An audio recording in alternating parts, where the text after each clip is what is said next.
प्यारे साथियों, लोग रैली करते हैं, बड़े बड़े साधन लाते हैं और यहां तो आप अपने अपने साधनों से और एक पैसा जुटा के जिस तरह पहुंचे हैं, ये बात स्पष्ट करती है कि जब जब भी इस देश के संविधान पर आंख उठेगी, अंबेडकरवादी सबसे आगे खड़े होकर संविधान की रक्षा करने का काम करेंगे। प्यारे साथियों, इस देश में दो ही विचारधारा काम कर रही है।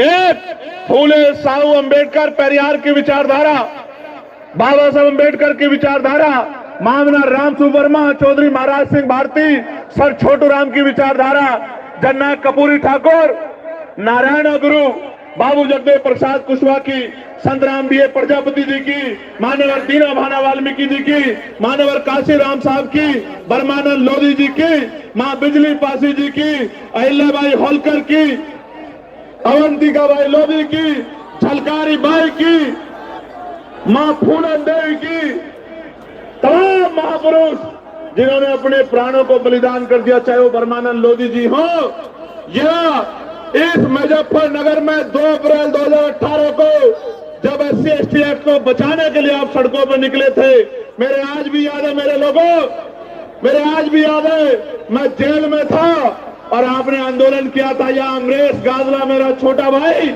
पुलिस की गोलियों का शिकार हुआ था, मेरे आज भी याद है। और सरकार नहीं ढूंढ पाई कि आपके भाई को गोली किसने चलाई थी, और हजारों नौजवान मुकदमे लगाकर उनको जेल भेजा गया। जब मैं बात को आगे बढ़ाऊंगा तो मैं पूरी बात रखूंगा। मेरे लोगों, प्यारे साथियों, इन दोनों विचारधाराओं में जो कोई राजकाज पर रहेगा उसी को आगे बढ़ने का अवसर मिलेगा, और जो राजकाज में नहीं रहेगा उसको ये सरकारें कुचलने का काम कर देंगी। मेरे लोगों, इसलिए इन दोनों विचारधाराओं में जो संघर्ष चल रहा है, पहली फूले साहू पेरियार अंबेडकर की विचारधारा और दूसरी मनुवाद की विचारधारा, जिसकी सरकार आज केंद्र में और राज्य में बैठी हुई है, इन दोनों विचारधारा में जो संघर्ष चल रहा है, जो सत्ता में बैठेगा उसी को आगे बढ़ने का अवसर मिलेगा। इस संघर्ष को, ये आज का संघर्ष नहीं मेरे लोगों, इसके लिए तमाम महापुरुषों ने, महामानव तथागत बुद्ध से लेके जगत गुरु सतगुरु रविदास जी ने, गुरु कबीर जी ने, और पता नहीं कितने संतों ने कुर्बानियां दी है, और आज भी संघर्ष जारी है। हम लोग भी कुर्बानी के लिए तैयार हैं, लेकिन झुकने वाले नहीं है। मेरे लोगों, मेरी बात को समझ लेना, आप मेरी बात पर गौर करो। हमारे महापुरुषों ने संघर्ष की मशाल को जलाया, और आज भी संघर्ष की मशाल को लेकर हमारे लोग चल रहे हैं। मान्यवर काशी राम साहब ने, जिन्होंने इस आंदोलन में एक बड़ी लाइन खींच दी थी, हमारे महापुरुषों को का कारवा अपने मकसद में की ओर तेजी से आगे बढ़ रहा था, किंतु मान्यवर के बाद वह वही जिसका डर था, जिनसे संघर्ष था, उनसे समझौता हो गया और बहुजन को बना दिया सर्जन, और परिणाम ये हुआ कि आज हमारा अस्तित्व भी खतरे में आ गया है। संविधान हमारे लिए कितना महत्वपूर्ण है, इसके लिए बाबा साहब ने हमें बहुत दिन पहले आगाह किया था। और क्या कहा था बाबा साहब ने? बाबा साहब ने कहा था कि मुझे मेरे जाने के बाद मरा मत समझना, जब तक संविधान जिंदा है मैं जिंदा हूं, और हमें संविधान की रक्षा करनी पड़ेगी। मेहरबानी होगी अगर आप पीछे आ जाओ, आपकी नौटंकी की वजह से मुझे नुकसान हो रहा है।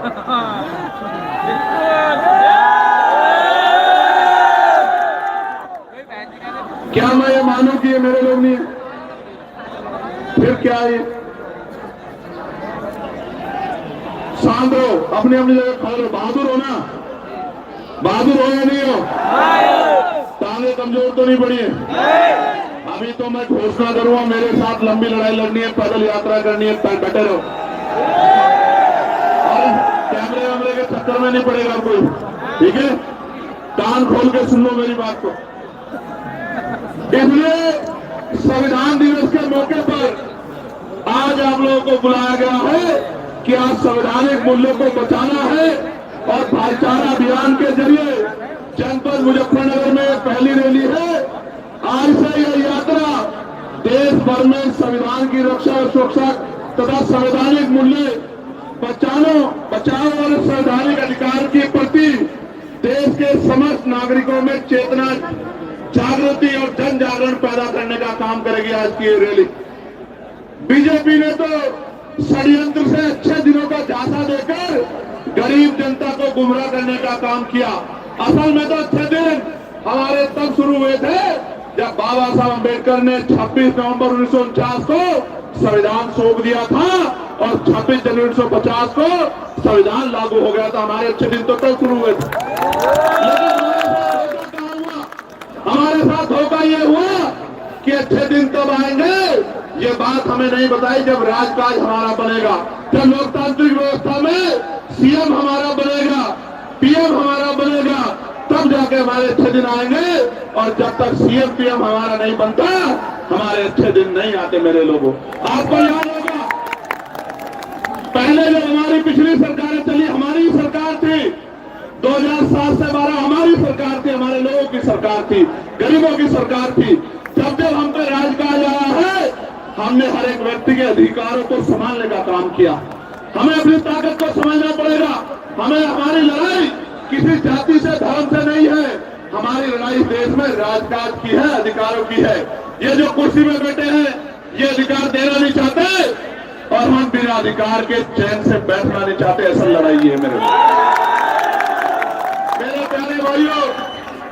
बाबा साहब की संविधान की रक्षा के लिए संवैधानिक मूल्यों के सिद्धांतों को समझते हुए आज इस सरकार ने जिस तरह हमें कुचला है,